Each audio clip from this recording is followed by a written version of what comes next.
Joane Vilela foi professora, diretora de escola, supervisora de ensino e, desde 2008, exerce a função de secretária da Educação. Saber disso me fez pensar que certamente o fato dela conhecer o cotidiano de uma escola fez a diferença na hora de administrar a secretaria. Eu penso que a Secretaria de Educação, a equipe, os gestores, eles têm que ter esse conhecimento para que as políticas implementadas elas não sejam distanciadas, né? E quando há esse distanciamento, com certeza o resultado é negativo. Como? Uma das principais mudanças na educação da cidade e responsável pelo aumento na nota do IDEB foram as aulas de reforço. Isso também me chamou a atenção por ser algo diferente, pouco comum nas demais escolas do país. E o que tem no final de cada pergunta? Que não tem aí na que você fez? Pontinho final? Pontinho final não. Pontinho de interrogação. Nós temos essa professora que trabalha com 10 alunos, né? E que é um atendimento individualizado mesmo, né? Aquele corpo a corpo que o aluno precisa, trabalhar com material concreto, com jogos. Os professores nas salas de aula deles identificam aqueles alunos que estão com mais dificuldade, tanto na leitura como na questão da matemática também. E daí esses alunos que são identificados com essas maiores dificuldades, são esses que a gente contempla aqui no reforço. Até o ano passado, o número de crianças que fazia reforço era maior. Participavam os alunos com dificuldades e também aqueles que apresentavam um bom andamento em sala de aula. Nesse ano, que não tem avaliação do IDEB, as aulas de reforço sofreram mudança. Será que a intenção era apenas que as crianças tivessem um bom desempenho na Prova Brasil e, com isso, uma nota maior no IDEB?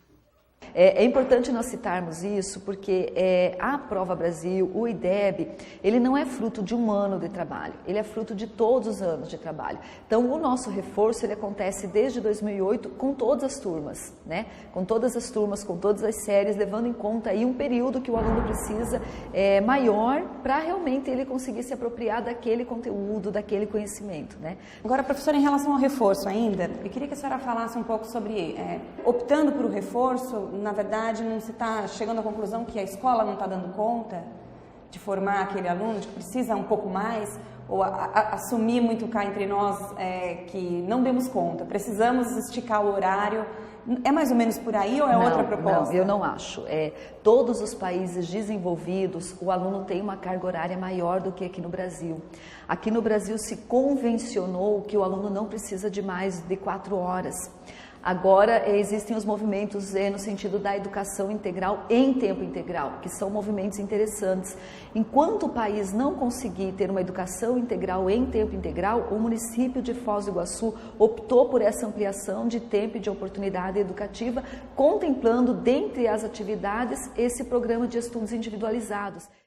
Formação continuada de professores, apoio dos pais e da comunidade, aulas de reforço no contraturno e o controverso 14º salário para as escolas que subissem no IDEB.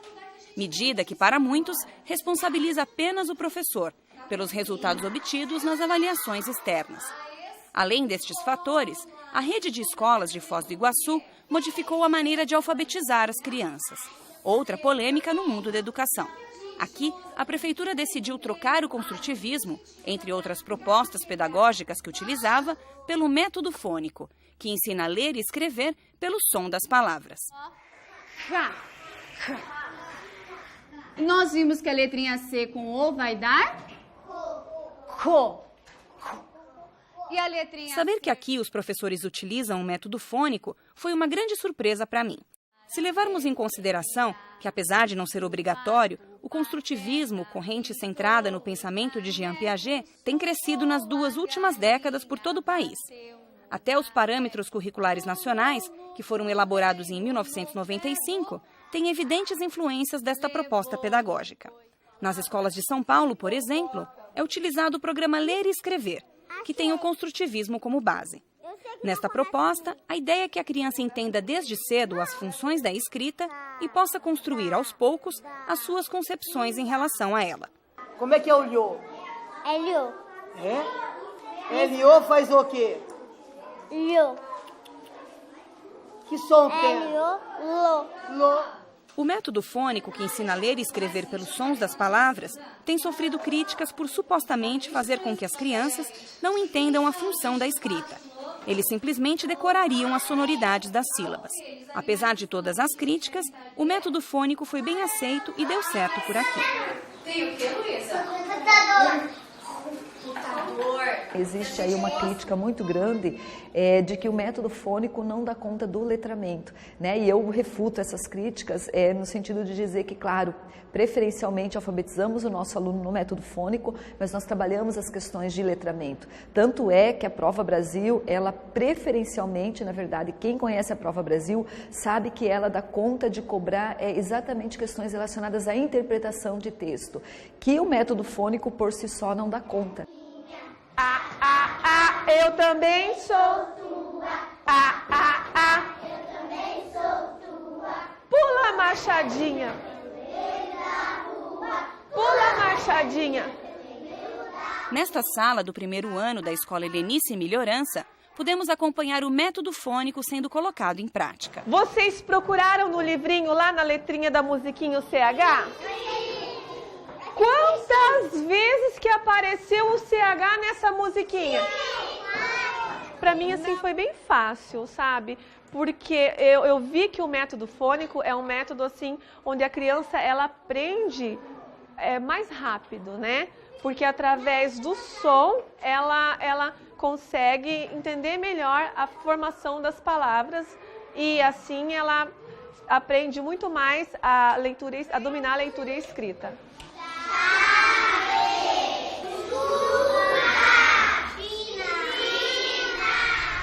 A Escola Helenice Melhorança fica na periferia de Foz do Iguaçu, próxima ao Rio Paraná e à fronteira com o Paraguai. Estão matriculadas 460 crianças do pré ao 5º ano do ensino fundamental.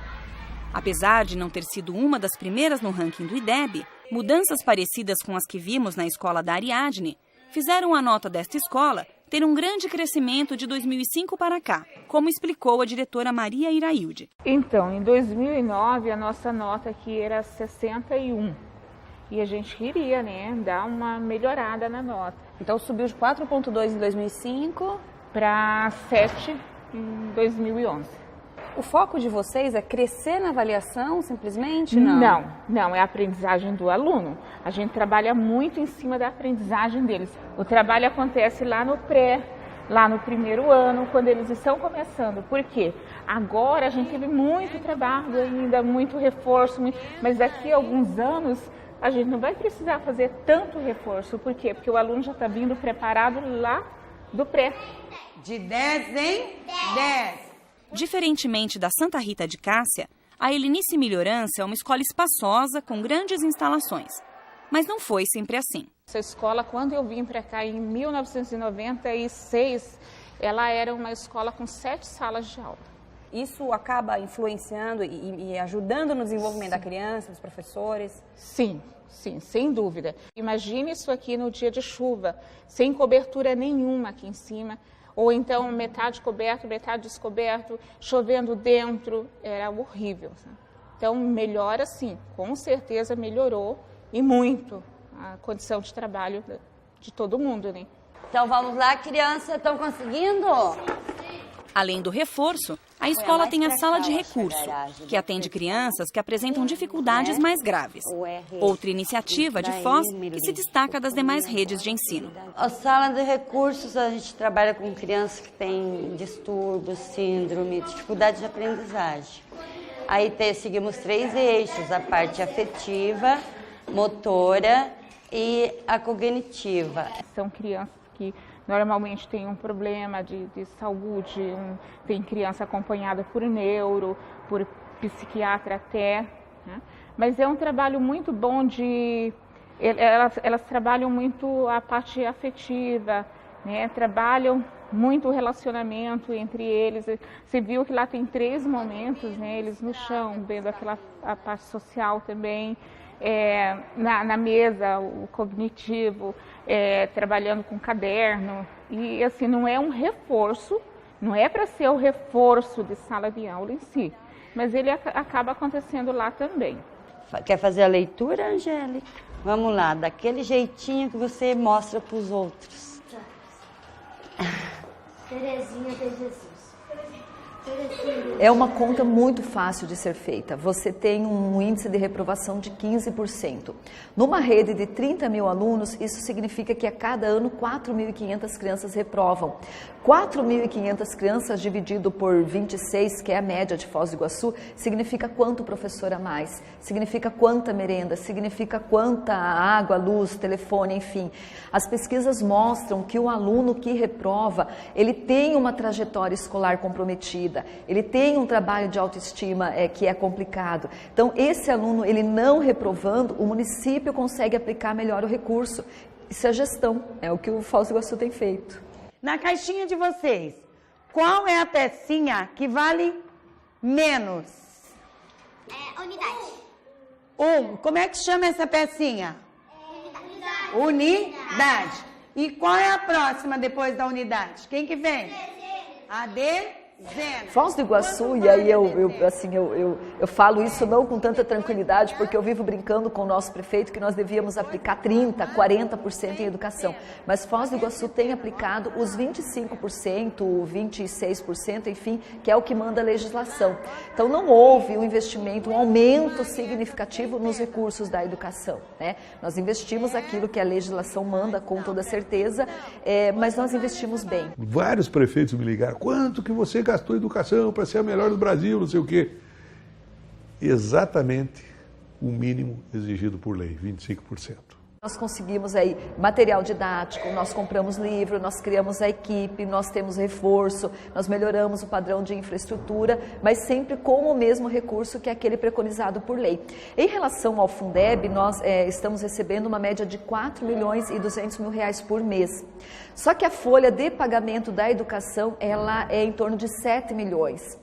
Então, os recursos do Fundeb, eles não cobrem nem a nossa folha, né? Então, o município precisa complementar os recursos do Fundeb, precisa complementar a folha com os recursos do Fundeb, né? Então, assim, só para a gente trabalhar aqui rapidamente alguns dados. Um dos fatores mais importantes para o bom resultado do IDEB aqui em Foz do Iguaçu foi o empenho dos gestores. Quando a administração é forte e envolvida, o retorno positivo é consequência. 2012 foi o último ano de Paulo McDonald como prefeito da cidade. Para o próximo gestor, fica o desafio de manter a preocupação com a educação. Então, agora só para terminar, o que você gosta mais de fazer na escola? Eu gosto de brincar com minhas amigas, gosto de estudar, principalmente estudar, porque nesse mundo tem muita coisa que a gente vai enfrentar e precisamos estudar para se preparar.